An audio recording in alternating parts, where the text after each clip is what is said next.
अरे वाह वाह, आज तो अच्छी दावत हो गई है। शेर राजा के बेटे को उठाकर ले आता है और उसे अपना आहार बना लेता है।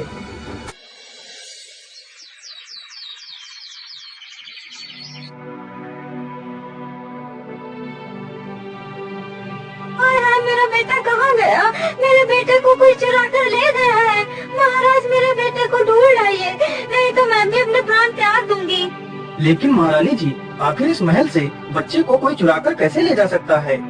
महाराज, मैं कुछ नहीं जानती, बस मुझे मेरा बच्चा लौटा दीजिए। ठीक है महारानी जी, आप शांत हो जाइए। सैनिकों, तुम लोगों के रहते हुए हमारा बच्चा गायब कैसे हो गया? जाओ और मेरे बच्चे को ढूंढ कर लाओ, नहीं तो तुम सबको फांसी पर चढ़ा दूंगा। फिर सारे सैनिक राज्य में घूम घूम कर सभी से पूछने लगते हैं। अरे घनश्याम भाई, राजा साहब का बच्चा तो कहीं नहीं मिला है। यदि वापस महल चलोगे तो राजा हमें फांसी पर अवश्य चढ़ा देगा। चलो कहीं दूसरे शहर भाग चलते हैं। यदि हम सही सलामत रहेंगे तो पैसे कहीं भी कमा सकते हैं। इतना सोचकर वह दोनों वहाँ से चले जाते हैं।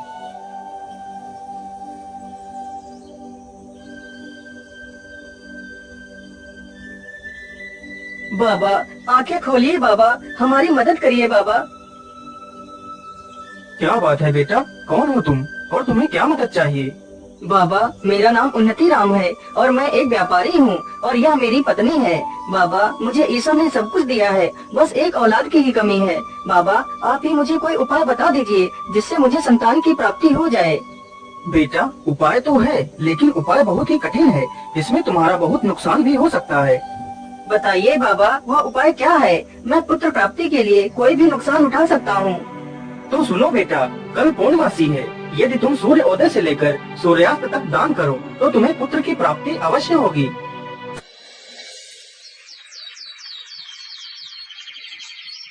अगले ही दिन सुबह होते ही व्यापारी दान करने लगता है। दान करते करते उसे पूरा दिन गुजर जाता है और उसका सारा धन सूर्यास्त से पहले ही समाप्त हो जाता है। अरे मालिक, इस गरीब को भी कुछ दे दीजिए मालिक। बोलिए बाबा, आपको क्या चाहिए? मालिक, मैं बेसहारा हूँ और इधर उधर की ठोकरें खाता हुआ घूम रहा हूँ मालिक। मेरे पास रहने के लिए घर तक नहीं है। यदि आप मुझे अपना यह घर दे दें तो आपकी बहुत कृपा होगी मुझ पर। ठीक है बाबा, जाइए, मैंने आपको ये घर दे दिया। मालिक, मैंने 4 दिनों से कुछ भी नहीं खाया है मालिक, और न ही मेरे बीवी बच्चों ने कुछ खाया है। जैसे ही मुझे आपके बारे में पता चला, मैं दौड़कर आपके पास आ गया मालिक। यदि आप मुझे 10 सोने की मुद्राएं दे दें तो मैं अपने परिवार का पेट कुछ दिनों के लिए पाल सकता हूँ। हे भगवान, अब मैं क्या करूँ? आखिर इसे 10 सोने की मुद्राएं कैसे दूं, जबकि मेरे पास तो कुछ भी नहीं बचा है। क्या करूँ भगवान? क्या सोच रहे हैं मालिक? क्या आप मेरी मदद नहीं करेंगे मालिक? नहीं नहीं, मैं तुम्हारी मदद अवश्य करूँगा। चलो मेरे साथ, मैं तुम्हें स्वर्ण मुद्राएं देता हूँ।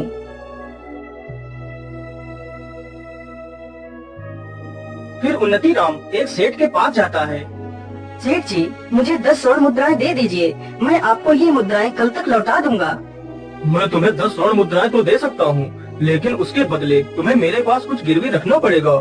लेकिन सेठ जी, मेरे पास तो आपको देने के लिए ऐसी कोई वस्तु नहीं है। नहीं नहीं, तुम्हारे पास एक ऐसी चीज है जो तुम मुझे देकर स्वर्ण मुद्राएं ले सकते हो। लेकिन सेठ जी, मेरे पास ऐसी क्या वस्तु है? उन्नति राम, तुम अपनी पत्नी को हमारे पास गिरवी रख दो, तब तक तुम्हारी पत्नी मेरे घर का सारा कार्य करेगी। जिस दिन तुम मुझे मेरी मुद्राएं वापस कर दोगे, उस दिन तुम अपनी पत्नी को ले जा सकते हो। ठीक है सेठ जी, मैं मंजूर हूँ, मुझे स्वर्ण मुद्राएं दे दीजिए। फिर वह सेठ उन्नति राम को 10 स्वर्ण मुद्राएं दे देता है और उन्नति राम वह स्वर्ण मुद्राएं उस भिक्षुक को दे देता है। अब तो मेरे पास कुछ भी नहीं बचा है, अब मैं पैसे कहाँ से लाऊं? मैं ऐसा करता हूँ, अपने मित्र से मदद मांगने के लिए जाता हूँ। फिर वह मदद मांगने के लिए अपने मित्र के पास जाता है। मित्र, मुझे तुम्हारी मदद की आवश्यकता है, मैं बहुत परेशानी में हूँ मित्र।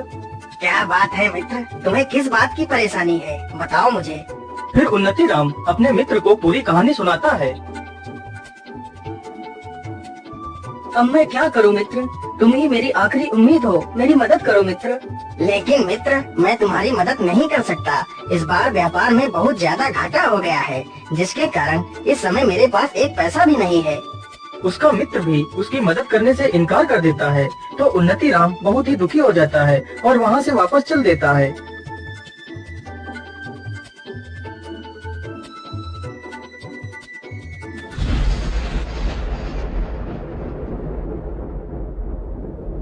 मुझे लगता है बहुत जोर का तूफान आने वाला है। हे भगवान, यह तो बहुत जोर की बारिश आ गई। अब क्या करूं? चलो इसी पेड़ के नीचे बैठ जाता हूँ, कुछ तो इस बारिश से बच पाऊंगा। उन्नति राम पूरी रात उसी पेड़ के नीचे बैठा रहता है।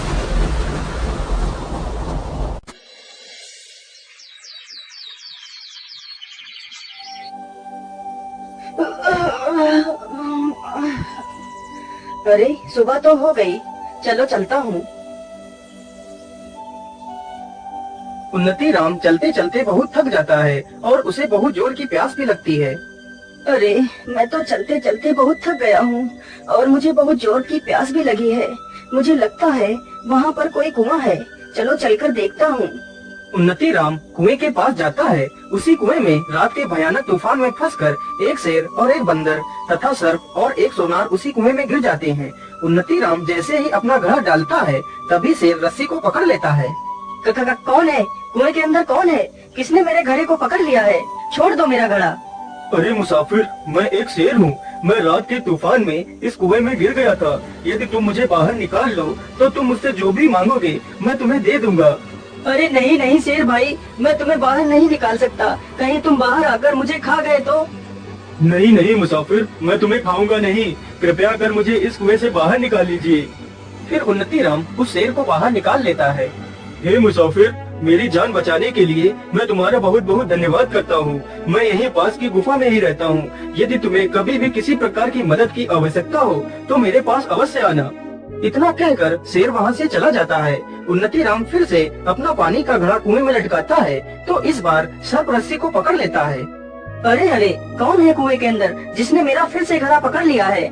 हे मुसाफिर, मैं एक सर्प हूँ और मैं इस कुएं में आज रात को गिर गया था। कृपा कर मुझे इस कुएं से बाहर निकाल लीजिए। तुम मुझसे जो भी कहोगे मैं वही करूँगा। फिर उन्नति राम उस सर्प को भी कुएं से बाहर निकाल लेता है। हे नेक दिल इंसान, तुमने मेरी जान बचाई है, इसलिए तुम मुझे कभी भी कहीं भी मदद के लिए पुकारना तो मैं दौड़ा चला आऊंगा। इतना कहकर वह सर्प भी वहाँ से चला जाता है। इसी प्रकार उन्नति राम उस बंदर को भी बाहर निकालता है। हे मुसाफिर, तुमने मेरी जान बचाई है। मैं आपका ये एहसान कभी नहीं चुका सकता। तुम्हें जब भी मेरी मदद की आवश्यकता पड़े तो मेरे पास आ जाना। मैं आपकी मदद अवश्य करूँगा। लेकिन मेरी बात याद रखना, इस कुएं में एक सोनार गिरा हुआ पड़ा है। तुम उसे बाहर मत निकालना, वह बहुत ही दुष्ट तथा कपटी है। उन्नति राम जैसे ही अपना घड़ा कुएं में लटकाता है तभी वह सोनार घड़े को पकड़ लेता है। अरे बड़े भाई, मुझे इस कुएं से बाहर निकाल लो। मैं बहुत परेशानी में हूँ। यदि तुम मुझे बाहर निकाल लोगे तो मैं तुम्हें सोने चांदी से तौल दूंगा। सोनार की यह बात सुनते ही उन्नति राम सोच में पड़ जाता है। मुझे पैसों की तो आवश्यकता है ही, क्यों न मैं इसे बाहर निकाल लूं तो मेरी सारी समस्याओं का समाधान हो जाएगा। ठीक है, आप परेशान मत होइए, मैं अभी आपको बाहर निकाल लेता हूँ। फिर उन्नति राम सोनार को बाहर निकाल लेता है। अरे मूर्ख मुसाफिर, तूने उन दुष्ट जानवरों को पहले बचाया और मुझे बाद में, लेकिन फिर भी मैं तुझसे बहुत प्रसन्न हूँ। तुझे जब भी मेरी मदद की आवश्यकता पड़े तो मेरे पास आ जाना। मैं संबल नगरी में रहता हूँ। इतना बोलकर वह सोनार भी वहाँ से चला जाता है। फिर उन्नति राम उस कुएं से पानी निकालता है और पी लेता है। अब तो मेरी प्यास बुझ गई है। चलो ऐसा करता हूँ, पहले मैं मदद के लिए उस शेर के पास चलता हूँ। देखता हूँ आखिर वह शेर मेरी क्या मदद कर पाता है। मेरे मित्र ने तो मेरी मदद नहीं की, चलो इस शेर से ही देख लेता हूँ। इतना बोलकर उन्नति राम वहाँ से चल पड़ता है।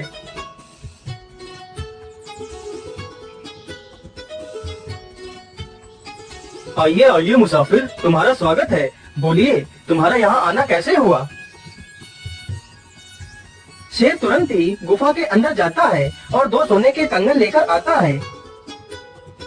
ये लो मुसाफिर, मेरे पास इतना ही है, लेकिन इतने में ही तुम्हारा काम हो जाएगा। मैं ऐसा करता हूँ, यह कंगन लेकर मैं उसी सोनार के पास जाता हूँ जिसे मैंने कुएं से बाहर निकाला था। वह जरूर इन कंगनों की सही कीमत दे देगा।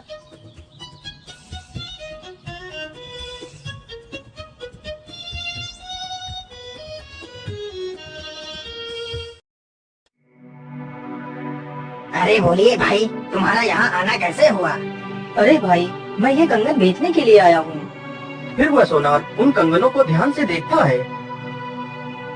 अरे ये कंगन तो राजा के पुत्र के हैं, जो पुत्र कुछ दिन पहले ही चोरी हो गया था। तो इसका मतलब राजकुमार को तुमने ही चुराया है।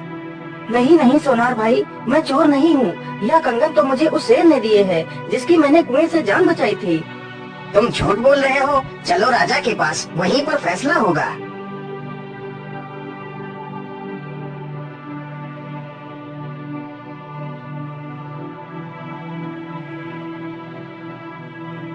तुम्हारी इतनी हिम्मत कि तुमने मेरे बेटे को चुराया और उसके कंगन लेकर यहाँ बेचने आ गए। कहाँ है मेरा बेटा? महाराज, मैंने आपके बेटे को नहीं चुराया। ये कंगन तो मुझे एक शेर ने दिए थे। सैनिकों, यह ऐसे सच नहीं बोलेगा। इसे कारागार में डाल दिया जाए। सैनिक तुरंत ही उन्नति राम को जेल में बंद कर देते हैं।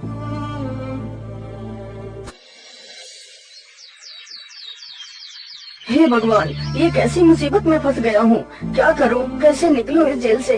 मैं ऐसा करता हूँ, अपने मित्र सर्प को बुलाता हूँ। जैसे ही वह उस सर्प का स्मरण करता है, तभी वहाँ पर वह सर्प आ जाता है। बोलिए मित्र, मुझे तुमने यहाँ क्यों बुलाया है और तुम्हें इस कारागार में किसने बंद किया है? फिर उन्नति राम उस सर्प को सारी घटना के बारे में बताता है। तुम परेशान मत हो मित्र, जो मैं कह रहा हूँ उससे ध्यान से सुनो। आज रात मैं इस राजा को डस लूंगा तो राजा मूर्छित हो जाएगा। सुबह होते ही राजा को अनेकों हकीम वैद्य ठीक करने के लिए आएंगे, लेकिन मैं राजा के शरीर से जहर को उतरने नहीं दूंगा। तुम इस कारागार में बैठकर बस यही बोलते रहना कि सर्प का काटा हुआ तो मैं भी ठीक कर लेता हूँ, लेकिन मैं क्या करूँ, मैं इस जेल में बंद हूँ, क्या कर सकता हूँ। या तो राजा का दुर्भाग्य है। फिर तुम्हारी इन बातों को कोई ना कोई सुनकर तुम्हें राजा को ठीक करने के लिए अवश्य बुलाएगा। तुम आना और चुपचाप बैठकर झूठ मूठ का मंत्र पढ़ना, तभी मैं राजा के शरीर से अपने जहर के प्रभाव को खत्म कर दूंगा। तो राजा तुम्हें इनाम भी देगा और तुम्हें आजाद भी कर देगा। उन्नति राम ने सर्प के कहे अनुसार ही किया। सर्प वहाँ से चला जाता है और राजा को डस लेता है। सुबह होते ही पूरे राज्य में हंगामा कट जाता है। कई प्रकार के वैद्य डॉक्टर सब आते हैं, लेकिन राजा को कोई ठीक नहीं कर पाता है।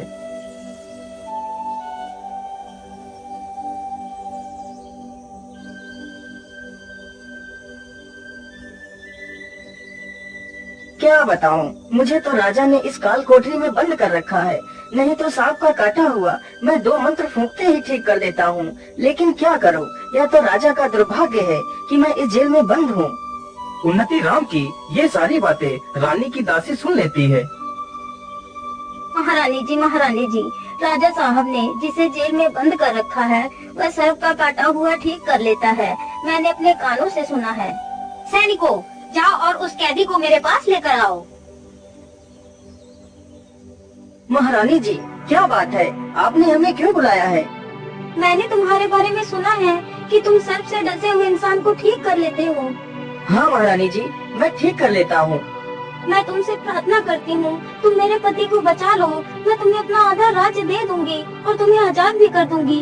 मैं तुम्हें वचन देती हूँ, कृपया जल्दी से महाराज को ठीक कर दीजिए। मेरी आखिरी उम्मीद तुम्ही से है। महारानी जी, आप परेशान मत होइए, मैं अभी राजा साहब को ठीक कर देता हूँ। फिर उन्नति राम अपनी आंखें बंद करता है और झूठ मूठ का मंत्र पढ़ने लगता है। तभी सर्प राजा के शरीर से अपने विष के प्रभाव को खत्म कर देता है। अरे, इस चोर को बाहर किसने आने दिया? महाराज, ये कोई चोर नहीं है, इसने तो आपकी जान बचाई है। फिर महारानी राजा को सारी घटना के बारे में बताती है और उन्नति राम को अपना आधा राज्य दे देती है। मैं ऐसा करता हूँ कि 10 स्वर्ण मुद्राएं ले लेता हूँ और अपनी पत्नी को ले आता हूँ, लेकिन उससे पहले मैं अपने मित्र बंदर से भी मिलता हुआ चला जाऊंगा।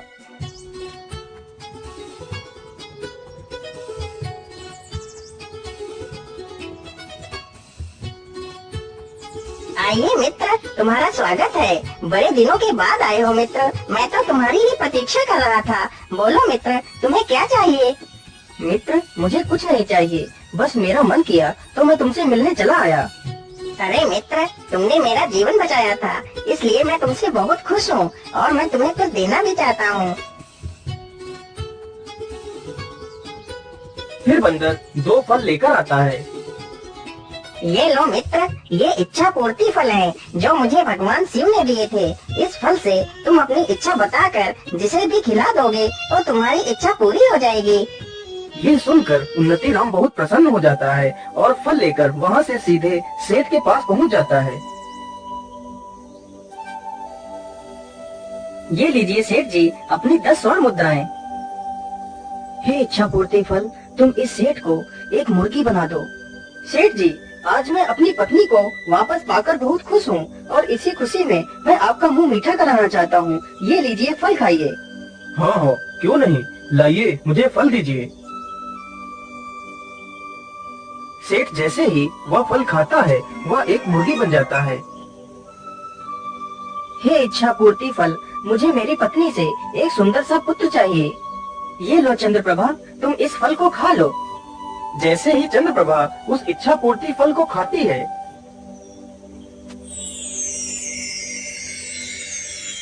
बच्चा मिलने के बाद वह दोनों बहुत ही प्रसन्न होते हैं और अपने राज्य की ओर लौट जाते हैं।